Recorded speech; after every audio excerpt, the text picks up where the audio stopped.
ಓಯ್ ನಾ 600ಕ್ಕ 550 ಮಾರ್ಕ್ಸ್ ತಗೊಂಡ ಪಾಸ್ ಆದೆ, ನಿನ್ ಗೊತ್ತಾ?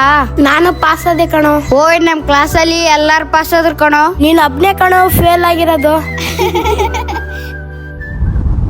ಓಯ್ ಎಷ್ಟ್ ಚೆನ್ನಾಗಿ ಓದ್ಕೊಂಡ್ರು 15ರಿಂದ 20 ಸಾವಿರ ರೂಪಾಯಿ ಸಂಬಳಗೋಸ್ಕರ ದುಡಿಯೋ ಪರಿಸ್ಥಿತಿ ಬಂದಿದೆಯಲ್ಲ ನಮ್ಗೆ. ಸೇಮ್ ನನ್ ಜೀವನಾನು ನಿಂತರ ಆಗಿದೆ. ಓಯ್ ಬೆಂಗಳೂರಿಂದ ಯಾವಾಗ ಬಂದ್ರೆ ಮಗ? ಏನೋ ಕೆಲಸ ಮಾಡ್ತೀಯ ನೀನು, ಇಷ್ಟು ಟಿಪ್ ಟಾಪ್ ಆಗಿ ರೆಡಿಯಾಗಿ ಬಂದಿದೀಯಾ? ಓಯ್ ಎಕ್ಸಾಮ್ ಅಲ್ಲಿ ಫೇಲ್ ಆಗಿದೆ ತಾನೇ ನೀನು? ನಾನೊಂದ್ ಚಿಕ್ಕ ಬಿಸ್ನೆಸ್ ಮಾಡ್ತಾ ಇದ್ದೀನಿ ಕಣ. ಹಂಗಂದ್ರೆ ನೀ ತಿಂಗಳು ಎಷ್ಟು ದುಡ್ತೀಯ? ನಾನ 5,000 ರೂಪಾಯಿ ದುಡಿತೀನಿ ಮಗ. ಬರೀ 5,000 ದುಡಿತೀಯ ಅಷ್ಟೇನೇನೋ?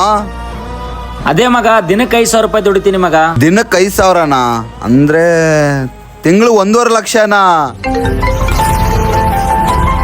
ಸರಿ ಮಗ, ಕಸ್ಟಮರ್ ನನಗೋಸ್ಕರ ವೇಟ್ ಮಾಡ್ತಿರ್ತಾರ, ಹೋಗ್ಬಿಟ್ಟು ಬರ್ತೀನಿ. ಓ ಏನ್ ಮಾಡ್ಕೇಕತ್ತಪ್ಪ? ಓ ಅಮ್ಮ, ನಾ ಎಕ್ಸಾಮ್ ಫೇಲ್ ಆಯ್ತು, ನಾ ಬದುಕಿದ್ರೆ ಏನ್ ಸುಖ ಇಲ್ಲ. ಮಗನೇ ಎಕ್ಸಾಮ್ ಅಲ್ಲಿ ಫೇಲ್ ಆಗಿದೆ ಅಂತ ಜೀವನನೇ ಹಾಳಾಗ್ಯದ ಅಂತ ಅನ್ಕೋಬೇಡ. ಓದೋದೊಂದೇ ಮುಖ್ಯ ಅಲ್ಲ, ಜೀವನದಾಗ ಬದುಕಿದ್ರೆ ಏನ್ ಬೇಕಾದ್ರೆ ಮಾಡ್ಬೋದು. ನೀ ಏನಾನ ಮಾಡ್ಕೊಂಡ್ರ ನಮ್ ಜೀವನ ಏನಾಗಬೇಕು.